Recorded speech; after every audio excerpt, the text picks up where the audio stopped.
Here is something most people will never admit to themselves. You are not as in control of your life as you think you are. Not because of circumstances, not because of luck, not because of the people around you, but because of something happening inside you, constantly, quietly, and with devastating consequences. Your emotions are making your decisions for you. Every time you respond too quickly to a message, every time you argue a point that didn't need arguing, every time you bend your boundaries because someone expressed displeasure, every time you overshare, over-explain, or overreact. Your emotions are in the driver's seat, and your rational mind is tied up in the back. Human nature works differently than you think. We like to believe we are rational creatures who occasionally feel things. The truth is, we are emotional creatures who occasionally reason. And the entire architecture of your social life, your status, your relationships, your career, your reputation, is being quietly shaped by which version of you shows up most often. The people who understand this live differently. They move through the world with a kind of gravity you can sense, but can't quite name. They are not cold, they are not robots, but there is something behind their eyes, a stillness that tells you they are not being moved by the same currents that move everyone else. That stillness is not a personality trait, it is a skill. And it begins with one unflinching recognition. Your emotions, left unmastered, are not your allies. They are your most dangerous enemy. And right now they are winning. How constant availability destroys your value. Let's begin with something economic. Because power has always followed the laws of economics, whether we acknowledge it or not. There is a reason that water, the substance your body cannot survive 3 days without, costs almost nothing, while a diamond, a compressed piece of carbon with no biological necessity whatsoever, commands fortunes. It is not about usefulness. It is not about quality.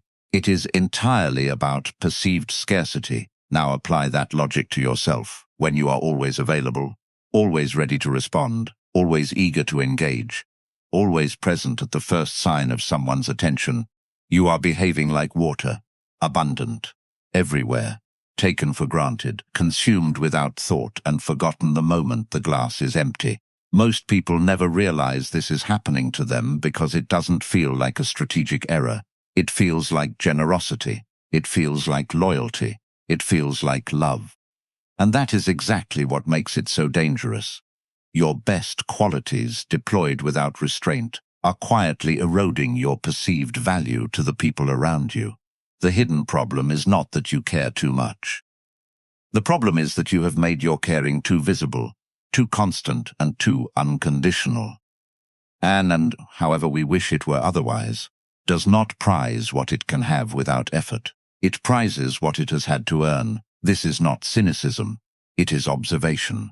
Watch how people treat their most reliable friends versus the ones who remain slightly elusive. Watch how quickly a promotion loses its luster once it becomes routine. Watch how desire operates. Not toward what is given freely, but toward what remains just slightly out of reach. Your emotional reactivity is making you too readable. And what is fully readable is never fully interesting. Why less is always more powerful. The luxury industry understood something centuries before psychology gave it a name.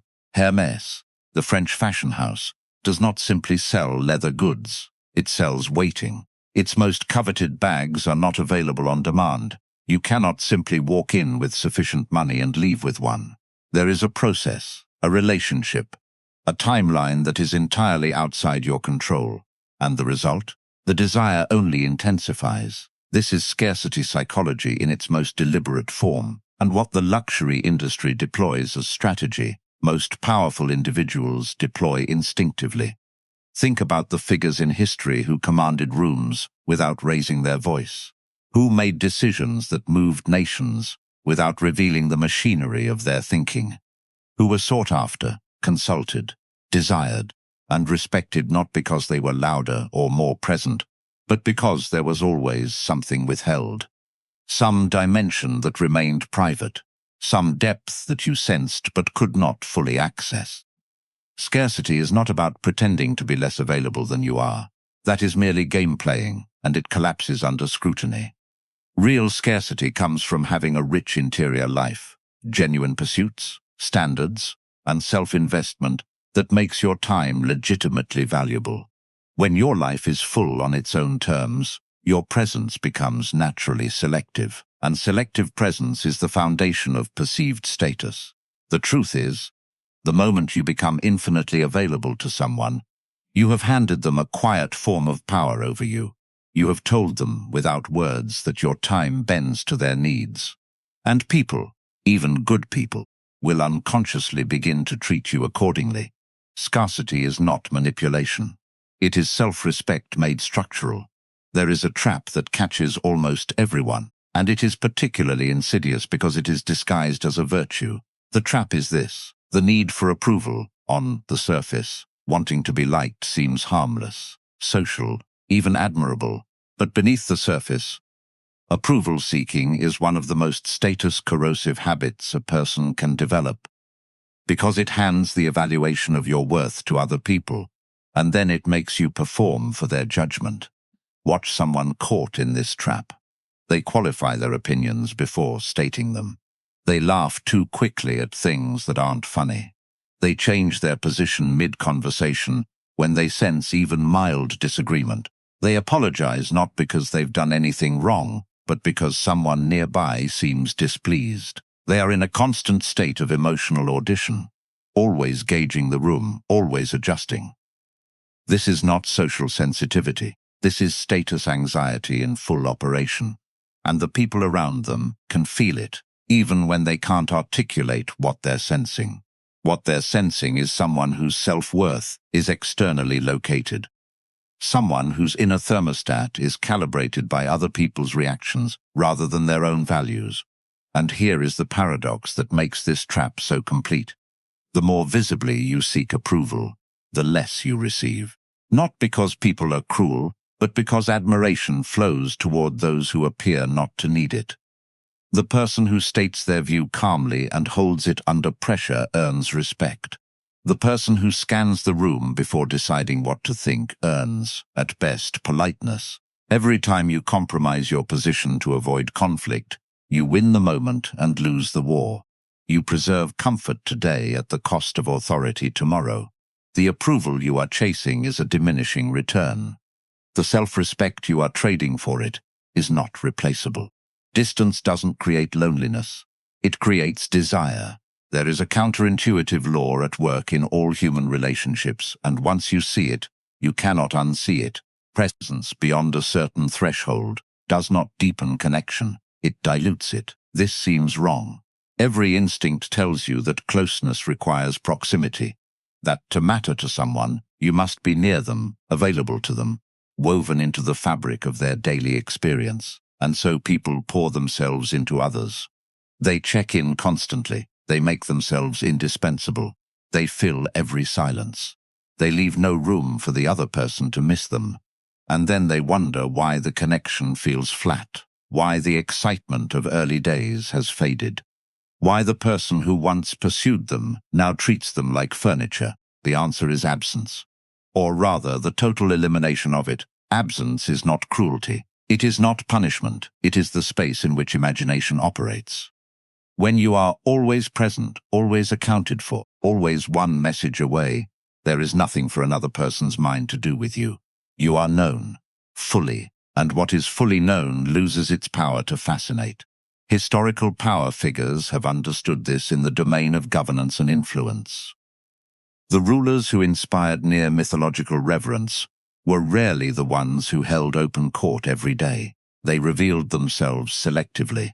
They made their appearances feel like events, and in the spaces between appearances, the people's imagination did the work for them, building something larger than any constant presence could have sustained. Strategic withdrawal is not weakness. It is one of the highest forms of social intelligence. The capacity to step back, to let silence do what words cannot, is a skill that most people are too anxious to develop. You cannot be missed by someone who has never had to wonder where you are. The Stoics knew something about power that modern culture has forgotten. The Stoic philosophers of ancient Rome and Greece were not advocating for emotional numbness. That is the most common and most damaging misreading of their tradition. What they were advocating for was something far more sophisticated, the separation of perception from reaction. Marcus Aurelius, who governed one of the most complex empires in human history while surrounded by war, plague, betrayal, and political chaos, returned again and again in his private writings to a single discipline, the ability to observe his own emotional responses without being commandeered by them, to feel anger and choose whether to act on it, to feel fear and examine its actual basis before allowing it to direct his behavior. This is not emotional suppression. It is emotional sovereignty. The person who cannot separate their feelings from their responses is forever at the mercy of external events. Every insult lands as a wound. Every setback collapses into catastrophe. Every slight from another person becomes a referendum on their worth. They are, in the most literal sense, being controlled, not by their enemies, but by their own nervous system. Emotional detachment is the art of creating a pause between stimulus and response. In that pause lives your power. In that pause you can choose your move, rather than simply execute the one your emotions demand. And over time, that pause becomes a habit, and that habit becomes the foundation of a reputation as someone who is unshakable. People want to deal with someone who won't be rattled. In negotiation, in conflict, in leadership, the person who remains calm while others escalate holds the upper hand every single time, because calm reads as strength, and strength attracts outcomes. Your emotions are information. They are not instructions. No is the most powerful word in the human status hierarchy. Most people treat the word no as a last resort, something to be deployed only when all polite alternatives have been exhausted, and even then, buried in so many qualifications that it barely functions as a refusal at all. This is a catastrophic misunderstanding of how status works. In the social hierarchy, and there is always a hierarchy, whether acknowledged or not, the person who cannot say no occupies the lowest position. Not because people consciously disrespect them, but because a person without limits has no gravitational field.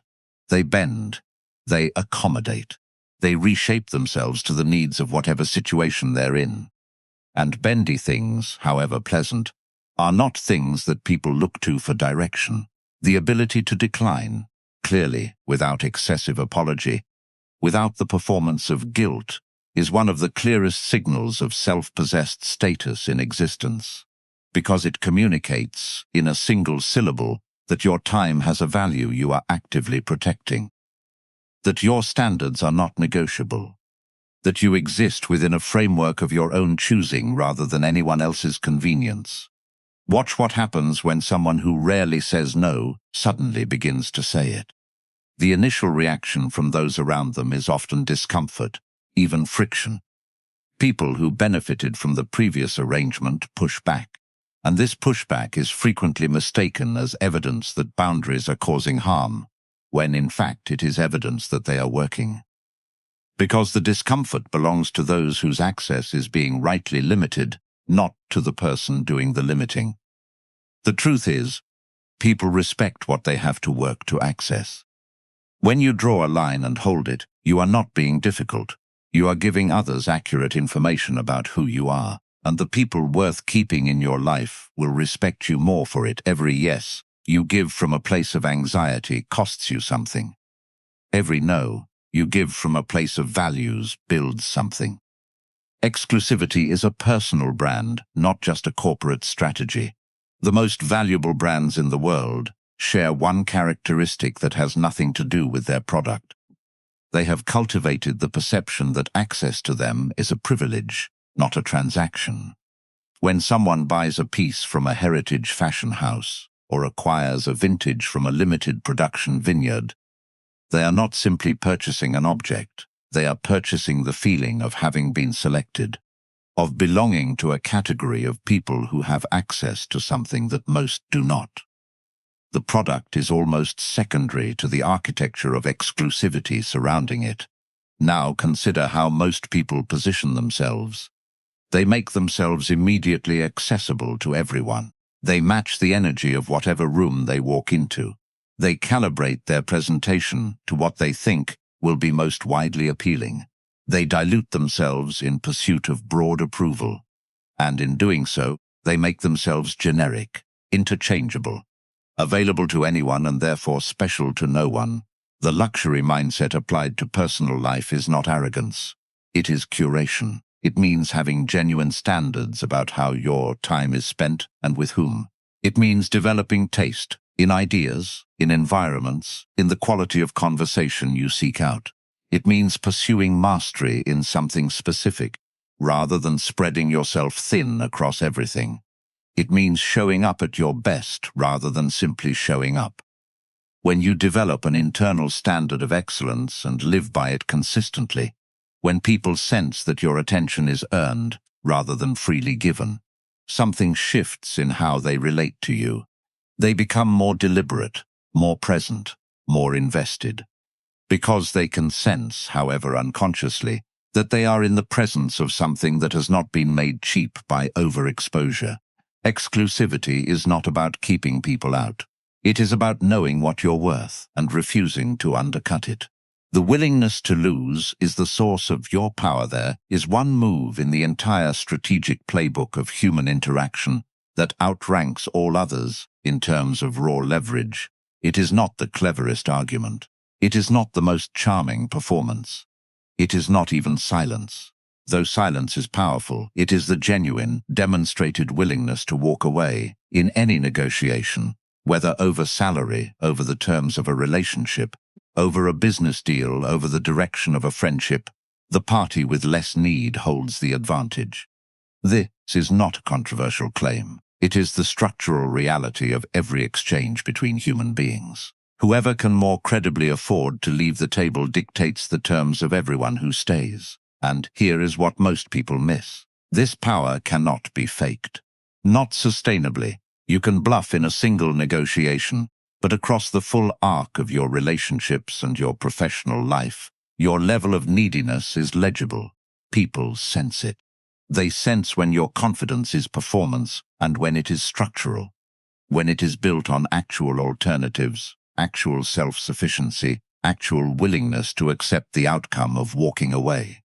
This is why the work of self-mastery is not cosmetic. You cannot simply behave as if you need less while internally being consumed by the need for a particular outcome. The emotion leaks. Through micro-expressions, through the pace of your responses, through the way you flinch when someone pulls back. The internal state always surfaces. The only path to genuine non-neediness is to actually build a life that doesn't depend on any single outcome, multiple relationships of genuine depth, work that is meaningful on its own terms, a sense of self that exists independently of anyone else's validation. When these things are real, your willingness to walk away becomes real, and when it becomes real, you will rarely have to use it, because people can sense it, and they adjust accordingly. Non-neediness is not coldness. It is freedom, and freedom is the most attractive quality a human being can possess. Raise your standard or remain where you are. We have covered a great deal of territory, but every principle in this script converges on a single point: the life you are living right now, your status, your relationship, your sense of worth, the way people speak to you, the opportunities that find you, is a direct reflection of the internal standard you have set for yourself. Not the standard you aspire to, the standard you actually enforce every day in how you respond to people, how you spend your time, how you speak about yourself, and what you are willing to tolerate. Most people set their internal standard in adolescence and never revise it. They absorbed it from their environment, from how they were treated, from what they observed, from the stories they were told about what people like them deserve. And then they spend decades wondering why their life feels like a ceiling they cannot break through. The ceiling is the standard. Mastering your emotions is not a psychological exercise in the narrow sense. It is not about breathing techniques or journaling or identifying your triggers, though none of those things are useless. It is about something more fundamental: deciding. with full deliberation, who you are going to be and what you are going to require, of situations, of other people, and above all, of yourself. The Stoics understood that external events are largely outside your control. What you eat, what you wear, who speaks well of you, whether markets rise or fall, these are not yours to command. But your response to them is entirely yours. The interpretation you place on events, the emotions you choose to act on versus the ones you observe and release, the standard you hold when everything around you is pushing you toward compromise. That is the seat of your power, and it is a seat most people never claim. There is a version of you that does not react, that responds, that does not perform, that simply is, that does not chase, that attracts, that does not beg for a place at the table, that builds one. That version of you is not a fantasy. It is the logical result of the sustained practice of everything covered here. Scarcity, detachment, selectivity, the willingness to walk away, the ability to hold a standard even when holding it costs you something in the short term. The question is not whether you are capable of becoming that person. You are. The question is whether you are willing to stop being comfortable with anything less. Because the world does not reward potential. It rewards the person who has already made the decision. Make it. The most dangerous thing you can do is remain easy to predict, easy to please, and easy to lose.